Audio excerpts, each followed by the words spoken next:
Hello everyone. सो कैसे हो आप बच्चों? ठीक हो? तो स्टूडेंट्स, आज हम पढ़ेंगे हमारी क्लास में हमारा इकोनॉमिक्स, मैक्रो इकोनॉमिक्स का last chapter, balance of payments. Welcome back to my channel economics fair burner by Rishu Agrawal. तो स्टूडेंट्स, मेरी आप सबसे इस कॉन्सेप्ट को स्टार्ट करने से पहले मेरी आप सबसे एक रिक्वेस्ट है कि मेरे चैनल को सब्सक्राइब करें और लेटेस्ट अपडेट्स के लिए बेल आइकॉन जरूर प्रेस करें। और अगर मेरी वीडियो आपको पसंद आए, कुछ समझ आए, तो इसे लाइक भी जरूर करें। तो students, without wasting our time, let's start our chapter balance of payments. तो ये बैलेंस ऑफ पेमेंट्स होता क्या है, जिसको हम शॉर्ट फॉर्म में क्या बोलते हैं? BOP. So what is BOP? BOP students वो एक ऐसी अकाउंटिंग स्टेटमेंट होती है जिसमें हम वो सारी ट्रांजैक्शंस को रिकॉर्ड करते हैं जो हमारी कंट्री ने या हम लोगों ने with the rest of the world के साथ की होती हैं। यू ऑल नो कि देखो, एक बिजनेसमैन क्या करता है, वो अपने माल जब बेचता या किसी से खरीदता है तो उन सारी ट्रांजैक्शंस को भी अपने अकाउंट्स में मेंटेन करता है, क्योंकि it is very difficult for him to memorise all the transactions. तो अपने बिजनेस कि हर ट्रांजैक्शन को वो रिकॉर्ड करता है। क्यों रिकॉर्ड करता है? ताकि वो अपना रियलिटी में जान सके कि उसको प्रॉफिट हुआ या लॉस हुआ। तो वो एक फाइनेंशियल ईयर में, which is from the 1 April to 31 March, वो अपनी सारी ट्रांजैक्शंस को रिकॉर्ड करके एट द एंड में अपना प्रॉफिट और लॉस देखता है। इसी तरह से जो बैलेंस ऑफ पेमेंट्स होता है वो भी एक ऐसी अकाउंटिंग स्टेटमेंट होती है जिसमें हम वो सारी इकोनॉमिक ट्रांजैक्शंस को लिखते हैं जो कि हमारी कंट्री के इंडिविजुअल्स ने, फर्म्स ने, बैंक्स ने, रेस्ट ऑफ द वर्ल्ड, बाकी सारे जो कंट्रीज हैं उनके साथ की होती हैं। कि हमारी कितनी एक्सपोर्ट्स थी उनको रिकॉर्ड करना, कितना इंपोर्ट्स था वो सब रिकॉर्ड करना, वो everything that is recorded in the balance of payments. तो आइए पढ़ते हैं इसका मीनिंग क्या होता है। Balance of payments or BOP is an accounting statement that provides a systematic record of all the economic transactions. तो क्या देखा हमने?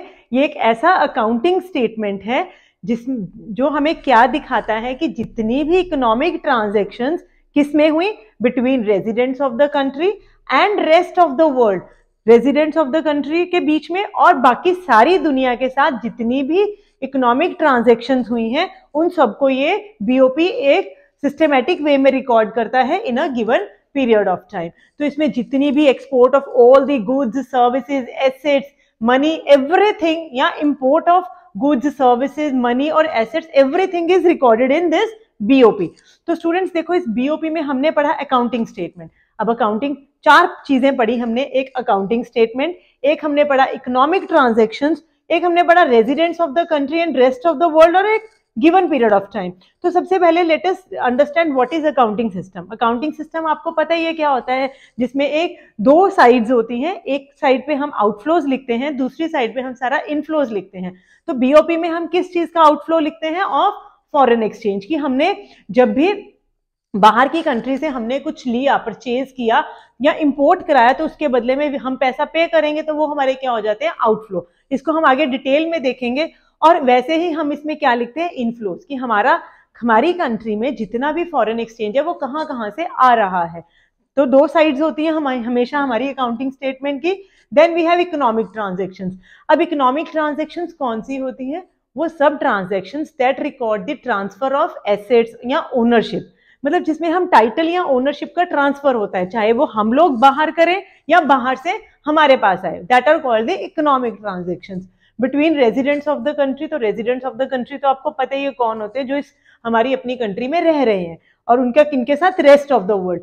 And in a given period of time. तो in a given period of time it is generally prepared for a period of 1 year, right? So I hope आपको BOP का मतलब समझ आया students.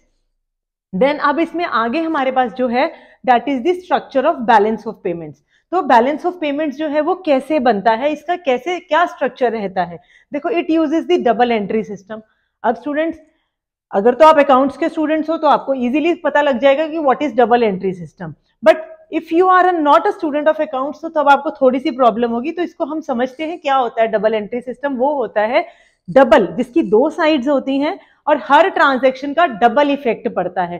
For example, if I have purchased a machinery, है ना, तो मैंने मशीनरी परचेज करी, तो उसको मैंने एक तरफ से मैंने क्या किया, मशीनरी आ रही है और यहाँ से मेरा फॉरेन एक्सचेंज जा रहा है, तो दो तरफ से इफेक्ट पड़ा। दैट इज वाई इसी तरह से बैलेंस ऑफ पेमेंट्स भी एक डबल एंट्री सिस्टम को ही यूज करता है, जिसमें every transaction has two sides.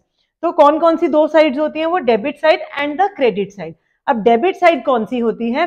Debit side वो साइड होती है जिसमें हम सारे आउटफ्लोज लिखते हैं, किस चीज के? फॉरेन एक्सचेंज के, कि हमने अपना जो फॉरेन एक्सचेंज है उसको कहाँ कहाँ पे यूज किया है। कहाँ यूज करेंगे? जैसे जब हम कुछ इंपोर्ट करेंगे, import of goods and services करेंगे, तो हमें पेमेंट करनी होगी, दैट मीन्स हमने अपना फॉरेन एक्सचेंज पे किया, यूज किया।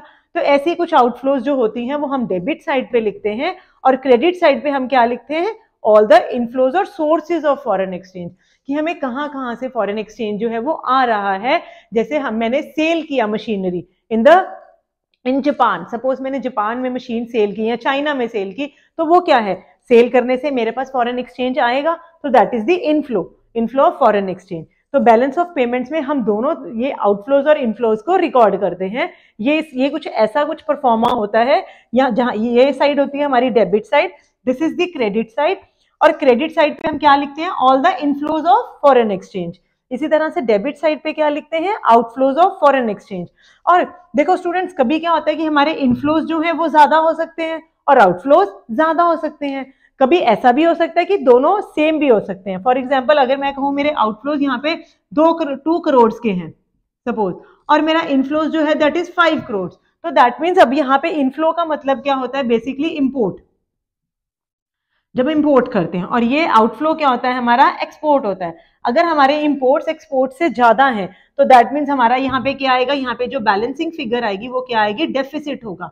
तो दैट मीन्स जब हमारे imports are more than, when our imports are greater than our exports, then we have a deficit balance of payments. That means अब हमने पेमेंट्स ज्यादा करनी है और हमें जो फॉरेन एक्सचेंज आ रहा है वो कम है, तो वहां पे हमारा बैलेंस ऑफ पेमेंट्स क्या होगा? डेफिसिट होगा, कि हमें कमी है फॉरेन एक्सचेंज की, राइट। और इसी तरह से अगर हम बात करें कि हमारे जो एक्सपोर्ट्स हैं, अगर वाइस वर्सा बात करें, if our exports are greater than our imports, कि एक्सपोर्ट्स मतलब जो हमारा आउटफ्लो है, if they are greater than our imports, या हमारे इनफ्लो से ज्यादा है हमारे एक्सपोर्ट्स, तो हमारे को वहां पे क्या होगा? हमारे पास जो फॉरेन एक्सचेंज है वो ज्यादा होगी, सरप्लस में होगी, तो at that time the BOP is called the surplus BOP. और अगर ये दोनों साइड्स इक्वल हैं, अब मेरे आउटफ्लोज भी 2 करोड़ के, सपोज इनफ्लोज भी 2 करोड़ के, तो ये दोनों बैलेंस हो जाएंगे, दोनों साइड सेम है, तो at that time the BOP is said to be a balanced BOP when imports, और आई कैन, इसको हम ये भी कर सकते हैं, inflows are equal to the outflows. यहां पे भी हम यही वर्ड्स यूज कर सकते हैं, inflows are greater than outflows, then we have deficit. यहां पे भी when our outflows are greater than our inflows, then we have surplus BOP. तो स्टूडेंट्स फटाफट से इसको नोट डाउन कीजिए ताकि हम अपना अगला कॉन्सेप्ट जो है वो स्टार्ट करें। चलिए स्टूडेंट्स, अब हमने पढ़ा कि बीओपी क्या होता है। It is a systematic record of all the transactions that are done with the rest of the world. और उसमें हमने पढ़ा कि उसमें 2 साइड्स होती है, एक डेबिट और एक क्रेडिट। अब डेबिट साइड पे हम क्या लिखते हैं? सारे आउटफ्लोज, और क्रेडिट साइड पे सारे इनफ्लोज। जो ये आउटफ्लोज होते हैं इसको हम नेगेटिव साइड भी बोलते हैं, डेबिट साइड को हम नेगेटिव साइड भी बोलते हैं, बिकॉज इससे हमारे फॉरेन एक्सचेंज रिजर्व जो है वो कम हो रहे हैं। इसी तरह से जो इनफ्लो साइड होती है, या जिसको हम क्रेडिट साइड बोलते हैं, उसको हम पॉजिटिव साइड भी बोलते हैं। तो इसमें हमने पढ़ा हमारे पास इकोनॉमिक ट्रांजैक्शंस पढ़ा हमने पीछे, बीओपी में इकोनॉमिक ट्रांजैक्शंस को हम रिकॉर्ड करते हैं। तो इकोनॉमिक ट्रांजैक्शंस किन किन चीजों से रिलेटेड होती हैं? जो इकोनॉमिक ट्रांजैक्शंस है वो हमारे पास 4 तरह की होती हैं। First is the visible item, second invisible items, third is the unilateral transfers, और जो फोर्थ होती है that are the capital transfers. अब जो विजिबल आइटम्स होती हैं स्टूडेंट्स, वो कौन सी होती हैं? जो चीजें हम देख सकते हैं उनसे रिलेटेड जो भी एक्सपोर्ट और इंपोर्ट होता है, that is called the economic transactions of visible items. जैसे इसमें हम लिख देंगे export and import of goods. तो सिर्फ गुड्स, जिन गुड्स को हम देख सकते हैं, विच आर टैंजिबल, तो ऐसे गुड्स का एक्सपोर्ट और इंपोर्ट कौन सी कैटेगरी में आता है? विजिबल आइटम्स में। और इसी तरह से जो इनविजिबल आइटम्स होती हैं वो क्या होती हैं? Invisible items are those which are intangible in nature, like services. तो इसमें सारा export and import of all the services are a part of the invisible items. Import of services आ जाएगा इसमें। और थर्ड है हमारे पास यूनिलेटरल ट्रांसफर्स। अब यूनिलेटरल ट्रांसफर्स कौन सी ट्रांसफर्स होती है? They are the one way transactions, जिसमें दिस इज नॉट द, जो अर्नड नहीं होती हैं, जो वन साइडेड रहती हैं, उनको हम यूनिलेटरल ट्रांसफर्स बोलते हैं। ये हमने हमारे नेशनल इनकम वाले चैप्टर में पढ़ाई है। तो स्टूडेंट्स आई होप आपको ये पता है कि what are the unilateral transfers. For example grants, donations, ये सब एक वन साइडेड जो होती हैं। तो fourth are the capital transfers. अब कैपिटल ट्रांसफर्स वो होती हैं जिनसे हमारी ऐसे हमारे कंट्री की एसेट और लाइबिलिटी स्टेटस जो है उसमें चेंज आता है, या हमारे एसेट्स इंक्रीज होते हैं और डिक्रीज होते हैं। इसी तरह से हमारी liabilities either they can increase और डिक्रीज। ऐसी जो ट्रांसफर जो हमारे एसेट लाइबिलिटी स्टेटस को चेंज करती है, that are called the capital transfers. So these four are called the economic transactions, right. अब हम पढ़ेंगे हमारे कंपोनेंट्स ऑफ बीओपी, कि हमारे बीओपी के जो कंपोनेंट्स होते हैं उसमें कौन कौन सी चीजें आती हैं। स्टूडेंट्स, जो अभी हमने इकोनॉमिक ट्रांजैक्शंस पढ़ी, ये चारों चीजें ही they are a part of the components of BOP, पर इनको हम टू हेड्स के अंडर कवर करते हैं। तो कंपोनेंट्स ऑफ बीओपी अगर आपको क्वेश्चन आ जाए तो there are two components of BOP, that is the current account and the capital account. Students, इसमें आप कंफ्यूज मत होना कि करंट अकाउंट वो जो हमारा अकाउंट्स वाला है, वैसा कुछ नहीं है। अब हम इकोनॉमिक्स के पॉइंट ऑफ व्यू से पढ़ेंगे कि करंट अकाउंट क्या होता है और कैपिटल अकाउंट क्या होता है। Now first of all the first component current account, हम उसकी बात करते हैं। हमने जो पहली तीन पढ़े इकोनॉमिक ट्रांजैक्शंस में, visible items, invisible items and unilateral transfers, तो वो तीनों जो हैं, these three are a part of current account. तो ये जो तीनों आइटम्स हैं ये हमारे करंट अकाउंट में आती हैं। So if I want to define current account, what actually a current account is, तो current account हमारा वो account है जिसमें we record all the export and import of goods, services and the unilateral transfers in a given period of time. Okay, so that is a current account. अगर मैं दूसरी तरफ बात करूं कैपिटल अकाउंट्स, तो हमने चौथा जो पढ़ा capital transfers, they are a part of capital accounts. तो कैपिटल ट्रांसफर्स अभी हमने पढ़ा कि क्या होता है, that change the asset liability status of our country. तो एसेट और लाइबिलिटी स्टेटस कैसे चेंज होगा? थ्रू बोरिंग्स, इन्वेस्टमेंट्स और change in foreign exchange reserves. अब स्टूडेंट्स बात करते हैं, सबसे पहले हम करंट अकाउंट के कंपोनेंट्स पढ़ते हैं कि इसमें कौन कौन सी चीजें। First is the visible items, जो आपको मैंने अभी बताया कि that is the export and import of goods या टेंजिबल आइटम्स, जिसमें परचेज ऑफ एसेट आ जाएगा, परचेज ऑफ रॉ मटेरियल आ जाएगा। जो भी हम परचेज करें in the form of goods that are recorded in the, purchase करें और सेल करें, मतलब export and import of all the visible items is recorded in under the visible items. और इसमें जितना भी बैलेंस आएगा, जो भी, अगर हमारे एक्सपोर्ट्स ज्यादा होंगे इंपोर्ट से तो हमारे पास एक बैलेंस आएगा सरप्लस में, और अगर हमारे इंपोर्ट्स ज्यादा होंगे एक्सपोर्ट से तो हमारा डेफिसिट में बैलेंस आएगा। लेकिन जो विजिबल आइटम्स का बैलेंस होता है उसको हम क्या बोलते हैं? Balance of trade, right. देखो, जो होल बीओपी था, that is the combination of all the items, all these four items, कि इनका जो बैलेंस आएगा, चारों को प्लस माइनस करके जो भी बैलेंस आएगा, that is a BOP, balance of payments. यहां पे हमने बात की बैलेंस ऑफ ट्रेड, तो बैलेंस ऑफ ट्रेड जो है that constitutes only the balance of visible items. इसमें सिर्फ जो भी हम एक्सपोर्ट और इंपोर्ट गुड्स का कर रहे हैं और उससे जो हमारा पॉजिटिव और नेगेटिव कोई भी बैलेंस आ सकता है, तो that is a balance of trade. So that means balance of trade is a narrow term, whereas balance of payments is a wider term, because balance of payments includes all the balances of these four transactions, whereas balance of trade records the balance of only the visible items, right? दूसरा हमारे पास आता है invisible items. तो invisible items हमने देख लिया, export and import of services. तो services जो होती हैं वो हमारी दो तरह की हो सकती हैं, that can be a factor services और non factor services. Factor services students आपको पता है कौन सी होती है? द लैंड रेंट, लैंड से हमें, लैंड पे हमने क्या दिया? रेंट। लेबर को वेजेस देते हैं, कैपिटल पे इंटरेस्ट, और एंटरप्रेन्योर को क्या मिलता है? प्रॉफिट। तो वो चारों जो होती हैं services, land, labour, capital and entrepreneur, that are included in the factor services, that you all know very well.